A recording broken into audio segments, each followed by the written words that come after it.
Então, bom dia. Estava aparecendo a imagem aqui. Bom dia a todas e a todos que estão presentes para assistir a defesa do meu mestrado hoje.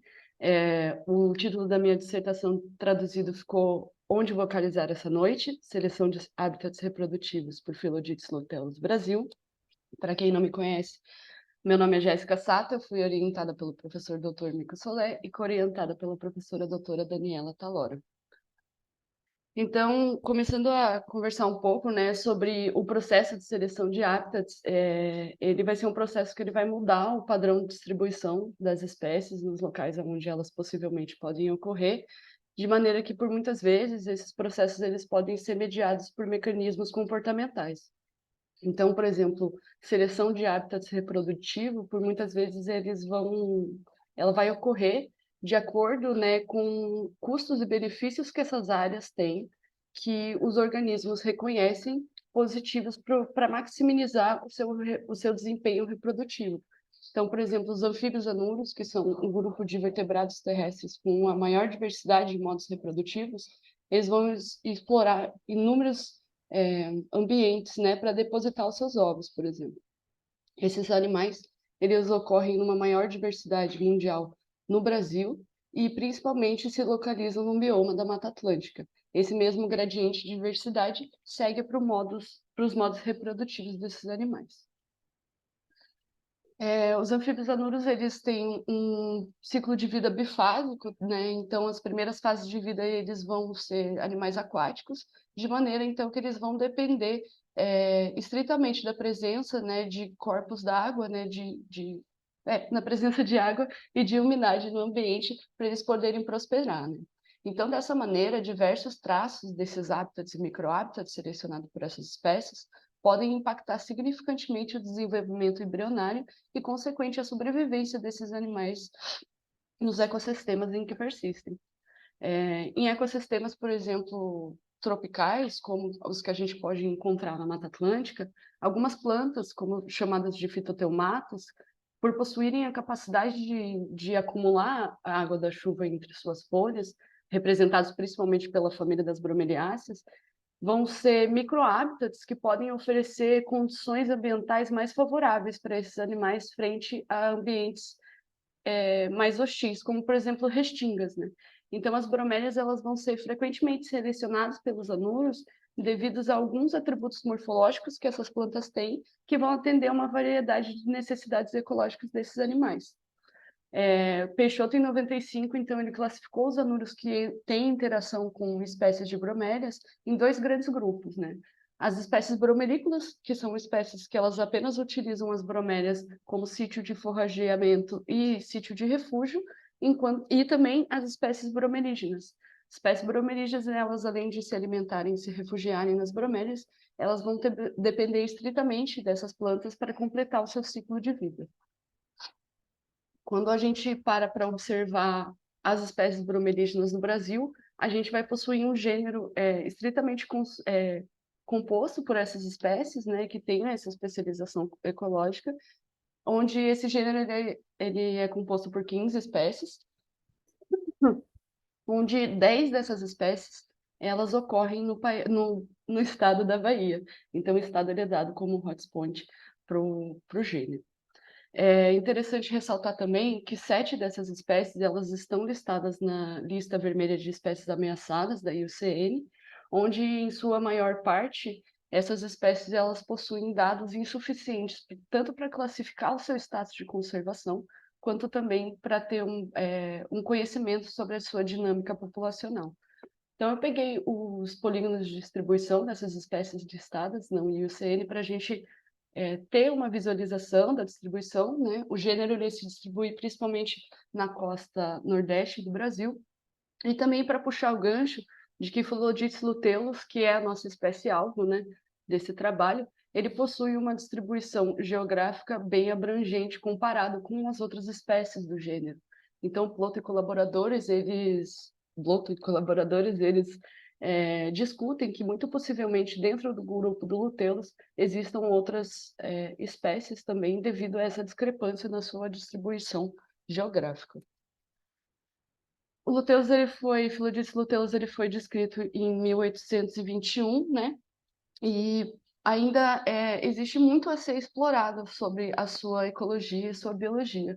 E quando a gente para focar sobre a seleção de aptas já investigada, né, analisada por essa espécie, por exemplo, Majeski e colaboradores, eles observaram que muito possivelmente esses animais eles selecionam seus hábitats de acordo com preferências reprodutivas para cada sexo. Então, eles observaram que fêmeas e machos ocorreram em diferentes complexidades de bromélias, né? Ou seja, machos, por exemplo, eles eram muito mais frequentemente observados em bromélias com maior número de folhas, ou seja, bromélias mais complexas, do que as fêmeas, que eram encontradas em bromélias menores, né?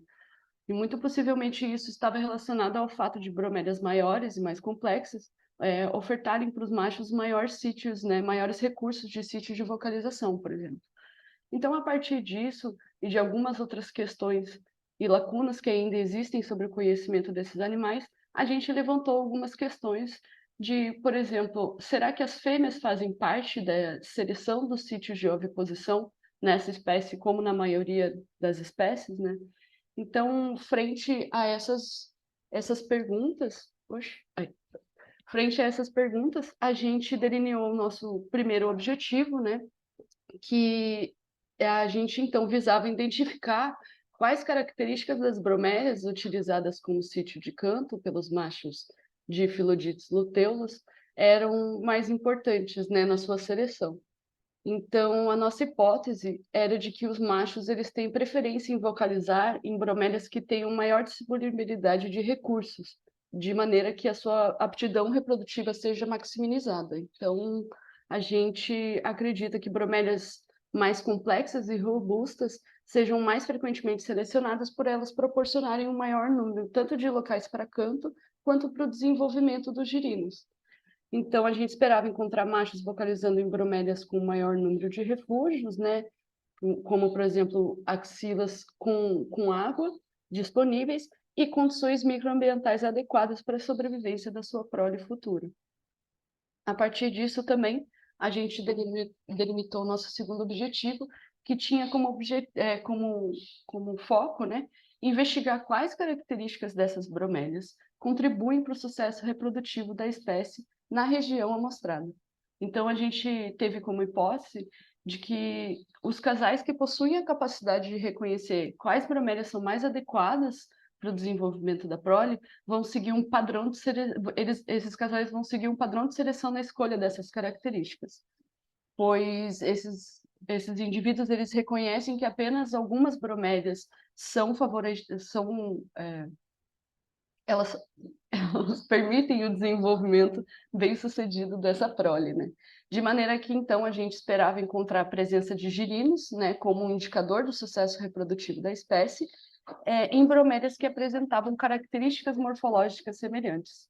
Então, nos demonstrando que apenas, né, alguns recursos específicos têm maior importância para o desenvolvimento ótimo da prole desses animais. O nosso estudo de campo ele foi realizado numa região denominada de Acuípe, que está localizada entre os municípios de Ilhéus e Una, no sul da Bahia. É uma região que está próxima à BA-001 e ela é uma região semi-antropizada. Dentro da nossa zona de amostragem, a gente possuía zonas, né, áreas completamente expostas ao sol, então áreas abertas, e também áreas transicionais, né, que possuíam um estado intermediário entre áreas abertas e áreas com presença de dossel. A nossa espécie foco de amostragem das bromélias foi a Equimea blanquitiana. Essa espécie ela é abundante na nossa área de estudo, de maneira que ela está distribuída em clusters de ocorrência natural e também em clusters manejados, né, por ornamentação dos locais.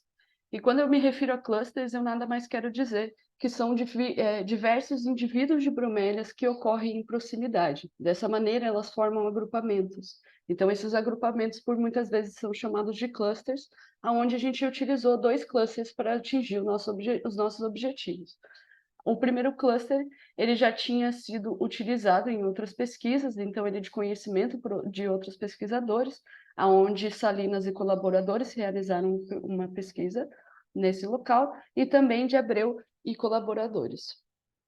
O nosso segundo cluster, ele não tinha sido amostrado anteriormente por nenhum pesquisador, de maneira que ele foi descoberto pela nossa equipe. Luteolus também é uma espécie muito frequente na região, então a gente tinha uma alta frequência de presença desses animais, de maneira que por muitas vezes a gente podia achar até 3 indivíduos numa mesma bromélia.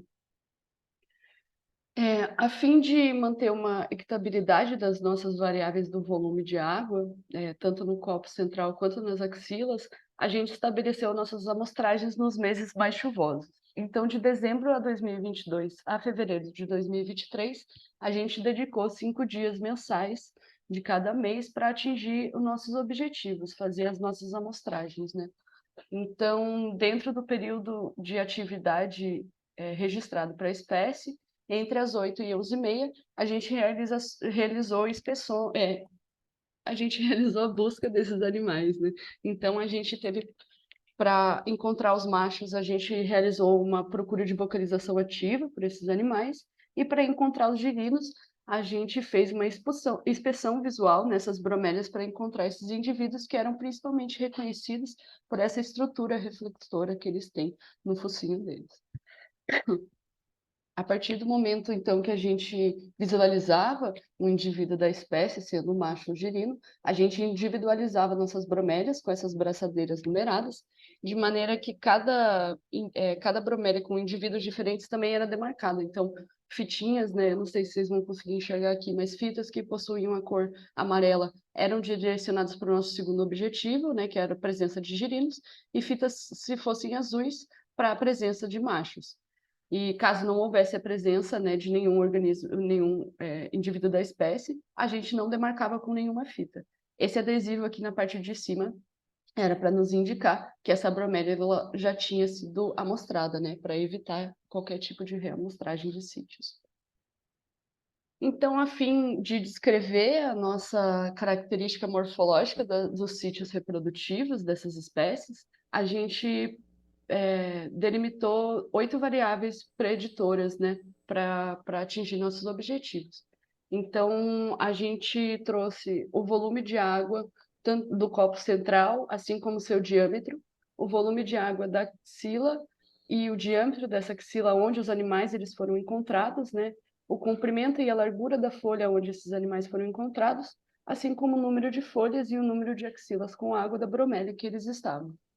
Então, a gente localizava o indivíduo, fazia todas as nossas mensurações, né, individualizava a bromélia, fazia nossas mensurações, e posteriormente, de maneira imediata, a gente fazia as mesmas mensurações para as bromélias adjacentes a essa com presença, que não possuíam indivíduos dentro dela. Então, essas mensurações elas foram realizadas, né, a partir de que o volume de água, tanto do copo quanto da axila, ele foi coletado através de sucção, com o auxílio de um tubo de PVC com 10 milímetros de diâmetro, onde esse volume de água ele era depositado num copo medidor que nos trazia o volume aproximado dessas variáveis, né? O diâmetro da axila e o diâmetro do copo eles foram mensurados com a ajuda de um compasso escolar. Então, a gente abria o compasso, né, e ia inserindo ele no copo central. A partir do momento que a gente encostava no fitotelmo, a gente retirava esse compasso e, com o auxílio de uma fita métrica de costura de 1,5 metro de comprimento, a gente obtinha as mensurações dessas variáveis. O comprimento da folha e da largura também foram mensurados com o auxílio da fita métrica, enquanto o número de folhas e de axilas com água foram mensurados através de uma contagem visual. Então, a nossa análise de dados, né, elas foram todas realizadas no software do R, onde, a fim de avaliar as características morfológicas, né, quais características morfológicas elas vão influenciar de maneira significativa a seleção de sítios reprodutivos pela espécie, a gente realizou modelos lineares generalizados, né? Porém, Antes disso, a gente realizou correlação de Spearman entre as nossas variáveis para ambos os objetivos, para testar a correlação entre as nossas variáveis, né? Então, desculpa. Então, a gente, baseado em Zuri e colaboradores, que eles propõem que as fortes correlações, elas são aquelas que são iguais e superiores a 7, nenhuma variável nossa apresentou correlação entre si, de maneira que, para o nosso objetivo 1, a maior correlação foi de 0,57, e para o nosso objetivo 2, a maior correlação foi de 0,55. Então, também devido às diferentes unidades das nossas variáveis, né, algumas contínuas e outras discretas, a gente realizou uma padronização dessas variáveis através da função status do software. Com isso, então, os nossos GLMs eles foram rodados com uma família de distribuição binomial, devido à natureza da nossa variável resposta, né, que era binária. Então, ou a gente tinha presença de organismos ou a gente não tinha. E, a partir disso, a gente usou a função DRED para analisar a inferência desses multimodelos gerados, né, na seleção de sítios reprodutivos, de maneira que esses modelos eles foram ranqueados pelo o valor do seu AIC, e os modelos selecionados como mais parcimoniosos eram aqueles que possuíam um delta menor do que 2. Então, a gente teve um total de bromélias amostradas de 149 bromélias, onde 37 dessas bromélias foram utilizadas como sítio de vocalização, 51 possuíam a presença de gerinos, e as bromélias sem ocupação elas variaram de número para cada objetivo. Aqui é uma tabela, né, duas tabelas para cada objetivo, né, a tabela 1 para o sítio de canto e a tabela 2 para os sítios com presença de girino, trazendo a estatística descritiva dessas variáveis, né? Então, por exemplo, aqui o nosso volume do copo, né, como está aqui na nossa legenda, a gente trouxe, né, a média dessa variável mensurada e também o seu alcance. Então, por exemplo, machos, eles não foram encontrados em bromélias que possuíam menos do que 45 ml ou superior do que 310 ml no copo central, né, de água, desculpa. E daí o mesmo a gente também pode observar para gerinos, né? Então, a gente pode ver, por exemplo, que o número de ausências para machos ele foi de 59 bromélias, enquanto para o nosso objetivo de gerinos foi de 61.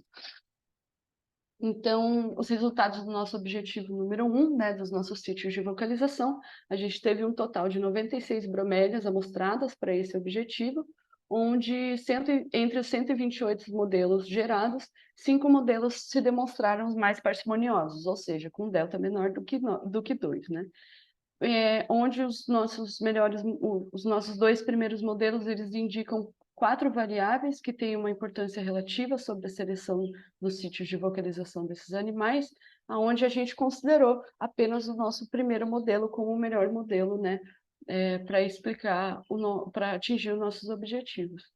Então, quando a gente para observar, né, de maneira um pouco mais visual agora a distribuição desses sítios de canto selecionados, né, a gente pode observar que existe um padrão de escolha nos sítios de vocalização desses animais, da mesma maneira que existe um padrão de características dos sítios que não foram selecionados, né?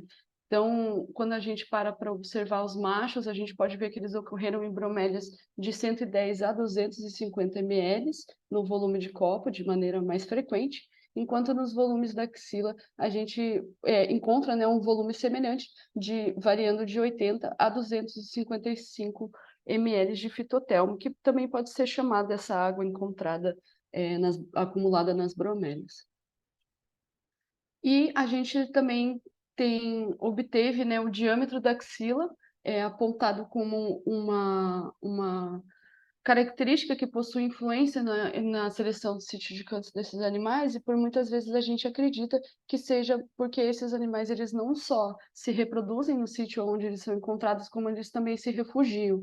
Então, os diâmetros de 2,5 até 4,5, ele pode estar muito relacionado ao tamanho corporal desses animais, né?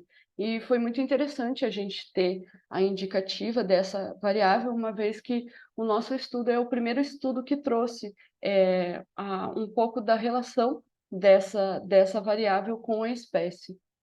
E a gente também pode ver, né, uma leve tendência de padronização de seleção de padronização dos valores dessa característica, do mesmo jeito que os valores que não foram selecionados, eles também tendem a seguir um padrão, né? Então, o que a gente discute sobre os nossos resultados é que, de fato, os machos eles escolhem locais para não só para vocalizar, mas também baseado na sobrevivência de sua prole, né? Isso muito baseado nas características que eles escolheram de acúmulo de água da bromélia, assim como estrutura do sítio de canto, né? Então, o que a gente pode trazer sobre isso é que, por muitas vezes, né, segundo Silvio de Areta, uma revisão que eles fizeram sobre sítio de oviposição de anuros, é que, por muitas vezes, essa seleção ela é realizada primariamente pelas fêmeas, né? Porém, existem espécies de machos que também podem participar desse processo, uma vez que eles escolhem sítios de canto com condições favoráveis, né? Então, as fêmeas, elas reconhecem esse sítio de canto como um local adequado para o desenvolvimento da sua prole, então, por muitas vezes, elas podem realizar a oviposição nesse mesmo local. Então, a gente acredita que o luteus ele faça isso, uma vez que a gente observou esses animais não só fazendo a corte no mesmo local, como também depositando ovos ou posteriormente localizando girinos nesses mesmos locais, né?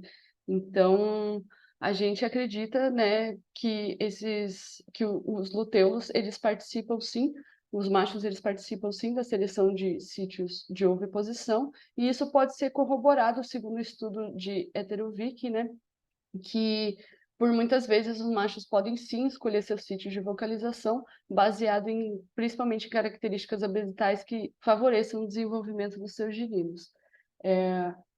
E também, diferentemente de alguns estudos, a gente trouxe que esses animais eles foram frequentemente visualizados em atividade reprodutiva no copo central das bromélias. Então, isso nos traz mais um questionamento, né, de que será que esses animais eles são mais frequentemente observados nas axilas, pois esses locais eles oferecem um maior fitness reprodutivo do que os copos centrais, uma vez que a gente sabe, né, que eles possuem a mesma capacidade de reprodução nesses microambientes, né? E em relação também ao diâmetro do copo, né, a gente observou, a gente pode ver esse videozinho da direita, muitos indivíduos realizando como se fosse uma inspeção tátil com os seus membros posteriores nas axilas, principalmente nas axilas onde eles eram encontrados, né? Então, essa suposta fêmea que a gente está vendo, essa mais clarinha no vídeo, ela rodou vários lugares dessa axila fazendo essa inspeção que a gente acredita, né? E por muitas vezes a gente acreditava que essa característica ela só era mais levada em conta durante, né, em momentos reprodutivos, porque a gente viu principalmente essa movimentação durante o amplexo, mas a gente também observou indivíduos que estavam sozinhos que também realizavam essa movimentação. Então é um comportamento muito interessante de ser observado e também que a gente acredita que vale a pena ser estudado com maior detalhamento. E quando a gente, por exemplo, para ver os resultados do nosso objetivo 2, né, as bromélias com presença de girinos, a gente obteve 112 bromélias, né, amostradas, de maneira que a gente obteve, entre os 256 modelos gerados, 6 modelos mais parcimoniosos, com um delta menor do que 7. Então, os nossos dois primeiros modelos, eles indicaram dessa vez 5 características que têm uma relativa importância sobre o sucesso reprodutivo da espécie na região. Mas, novamente, a gente escolheu apenas o primeiro modelo como mais explicativo para nossos hipóteses.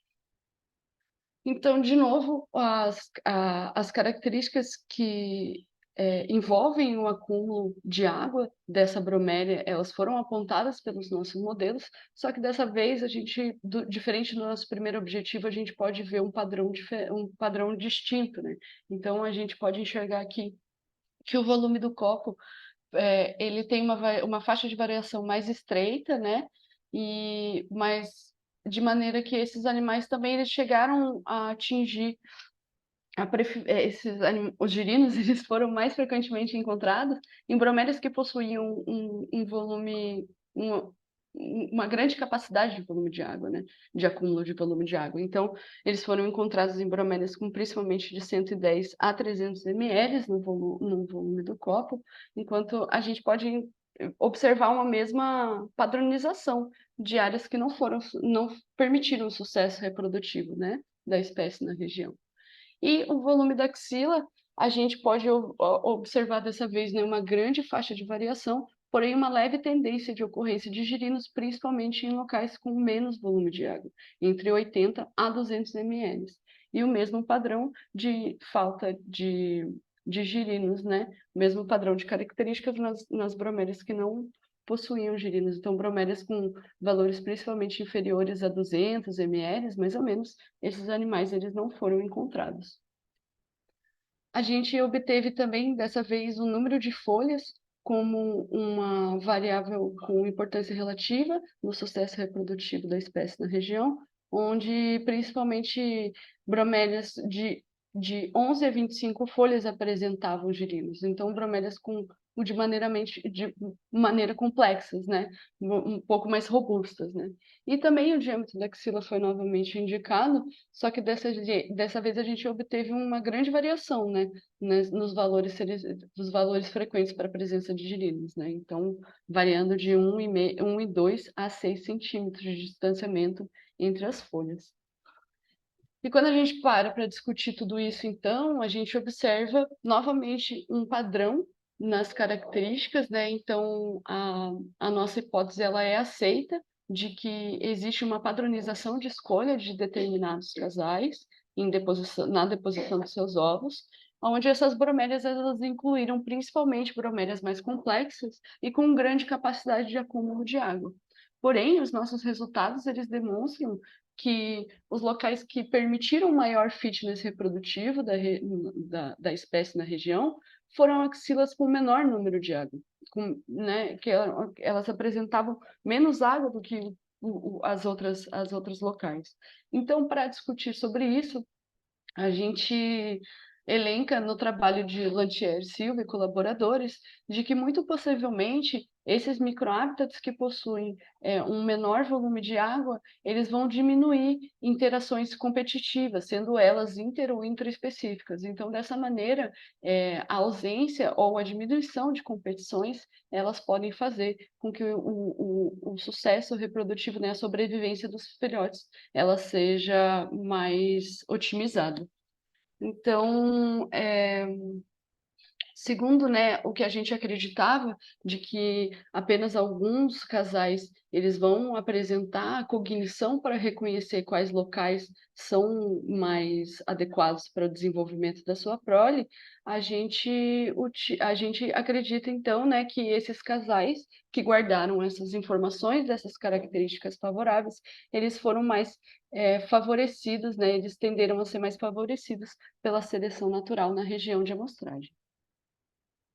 Em relação à nossa grande variação de diâmetro da axila que a gente encontrou, o que a gente pode discutir sobre isso é que, muito provavelmente, por essas axilas das bromélias elas serem interligadas entre si, em fortes chuvas, de maneira que o volume do fitotelmo, né, dessa água, aumente, é muito possível que isso possa auxiliar a movimentação de girinos de axilas superiores para axilas inferiores. Então, esses girinos, por muitas vezes, é por isso que pode explicar, porque a gente encontrava eles em diferentes axilas, né? E também pode explicar por uma observação pessoal que a gente teve de girinos de diferentes tamanhos encontrados no mesmo local. Então, a gente acredita que a variação de diâmetro da axila ele seja derivado principalmente disso, mas outra coisa que a gente discute é que pode também ser muito relacionado ao tamanho corporal desses animais.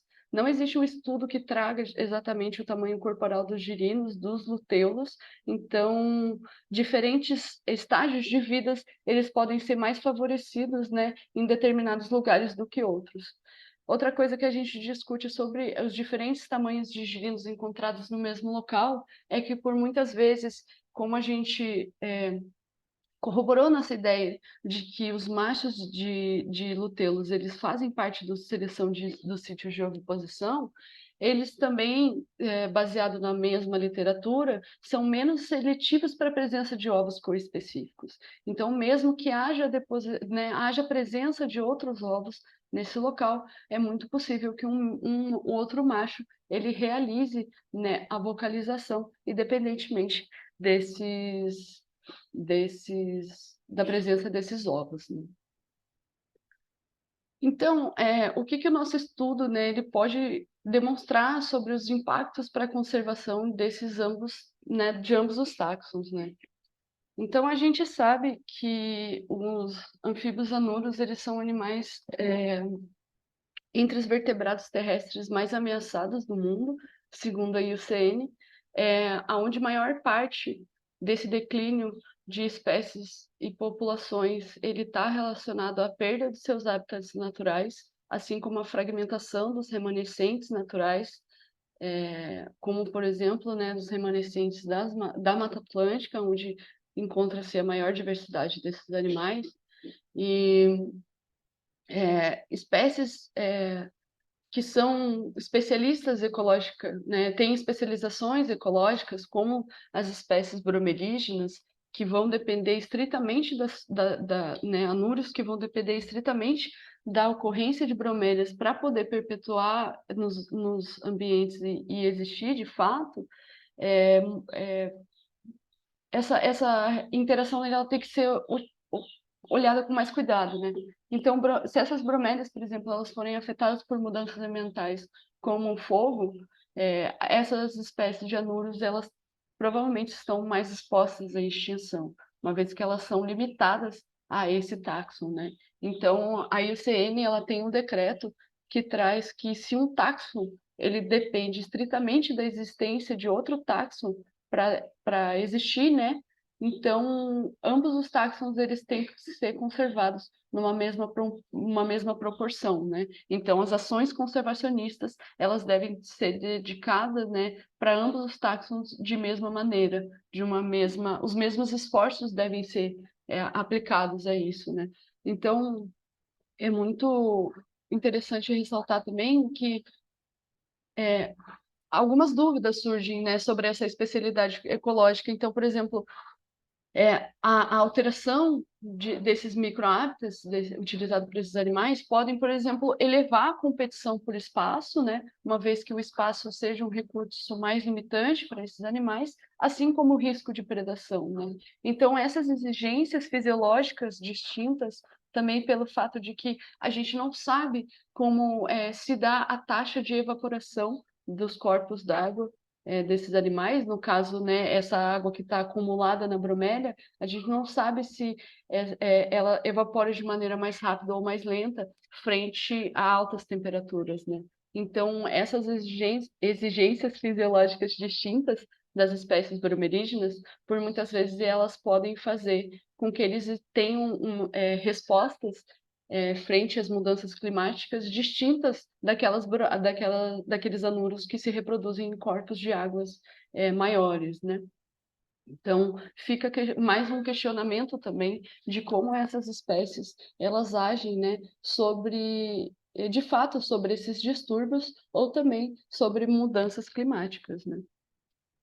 É muito importante ressaltar também que os anuros eles servem de dieta básica para muitas espécies, então eles são a base de muitas cadeias alimentares, de maneira que eles mantêm a integridade, né, desses ecossistemas onde estão encontrados.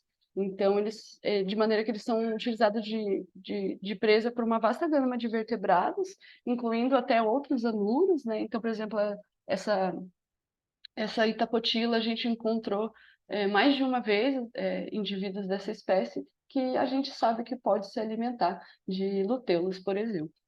E também pensando numa parte voltada mais para o interesse antrópico, a gente pode saber também, segundo a Salina e colaboradores, que os girinos de luteus eles são potencialmente biocontroladores de doenças que possuem possuem mosquitos como transmissores, né? Então, por exemplo, a dengue, ela pode talvez ter pode potencialmente, né, ter os girinos de luteus predando as suas larvas de maneira que esse animal ele seja um biocontrolador para essas doenças. E o que a gente traz de conclusão, né, sobre esse nosso estudo é que a gente trouxe uma novidade no nosso estudo de trazer uma relação de seleções de hábitats reprodutivos com o sucesso desses animais da espécie de Nutelus, né?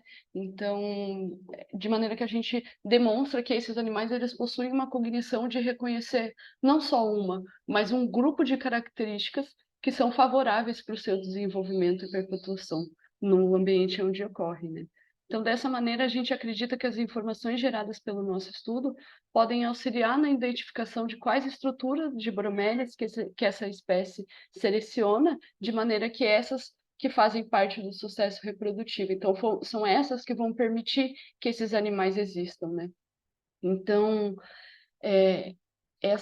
ao ampliar esse conhecimento, a gente traz mais visibilidade para essa interação que precisa, eu acredito profundamente que essa interação precisa ser mais investigada e ter mais importância dada a ela, de maneira que pode auxiliar não na conservação e no monitoramento não só dessa espécie de anuro em si e seu respectivo microhábitat, como também todas as espécies de anuros bromelígenas, né? Então, o mais importante para nós também foi que a gente acredita que preencheu algumas lacunas devido a novos levantamentos, né, que foram realizados pelo nosso estudo, algumas lacunas sobre a história natural dessa espécie, principalmente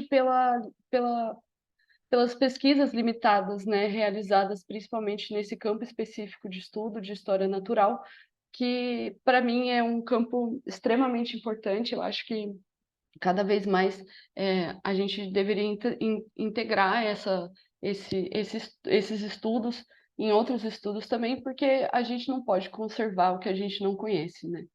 Então, essa é a conclusão do nosso estudo. Eu queria muito, muito agradecer, primeiramente, a minha família, né? Obrigada para os que estão presentes. Eu queria agradecer a Pachamama em si, pela existência desses animais e plantas e toda essa natureza incrível, que eu sou completamente apaixonada. Eu queria agradecer todo mundo que foi para campo comigo. Eu não tenho foto com todo mundo, mas quem foi picado por mosquitos sabe quem são. A gente sabe como foi, cheio de espinho de bromélia e tudo possível. Mas muito, muito obrigada, gente, pela presença de todo mundo lá. Eu não teria conseguido realizar esse estudo sem vocês. Eu queria agradecer a minha orientadora, Daniela, ela não pode estar presente aqui hoje, mas muito obrigada por tudo, por todos os ensinamentos, por tudo mesmo. Mirko, muito, muito obrigada. Desde o começo você me acolheu, você aceitou as minhas ideias doidinhas, mas como você disse, né, a ciência é feita de ideias doidinhas. Então, se você que é um cara que eu admiro tanto e tá onde você tá, quem sou eu para pensar diferente, né? Então, vamos, que eu acredito que a gente ainda pode fazer muita coisa legal juntos. A todos os meus colegas e amigos do PPG, de Eco e também de Zou. Cara, muito obrigada por todo o suporte de tudo. Eu falei que eu não ia chorar, mas foda. Muito obrigada por todo o suporte, sabe? Todo o apoio emocional, todas as diversões, todas as discussões, tudo que vocês me propuseram, me ofereceram durante todos esses anos, até os que não foram presenciais. Nossa, vocês foram essenciais para eu estar aqui hoje defendendo, sabe? E também a todos os docentes dos PPGs, tanto de ecologia Quanto a zoologia, muito, muito, muito obrigada, de verdade. Eu aprendi muito nesses últimos anos. Queria agradecer também ao ESC e também a todo mundo do meu laboratório, do Tropical Herpetology, e também a FAPESB, pelo apoio financeiro. E, por último, eu queria dedicar esse meu estudo à minha irmã. Eu acho que ela foi o pontapé inicial para eu tentar esse mestrado, porque eu acho que foi a partir do momento que ela foi fazer a sua viagem cósmica em outro lugar, que eu realmente parei para pensar quem eu queria ser nesse mundo e aonde eu queria estar. E foi quando eu decidi que o que eu amo mesmo é a pesquisa, o que eu amo mesmo é a observação. E por mais difícil que seja, a gente que está na academia, a gente sabe que é difícil, mas a gente tem que tentar, galera. Se é isso que a gente ama, a gente tem que tentar e espero que todo mundo possa ter esse clique, assim, se é realmente o que vocês querem seguir. Vamos que vamos, a gente não tá sozinho e a gente pode alcançar o que a gente quiser nessa vida, se realmente a gente quiser. Então, muito, muito obrigada a todos que estão presentes. E é isso que eu tinha para trazer para vocês. Desculpa essa emoção final.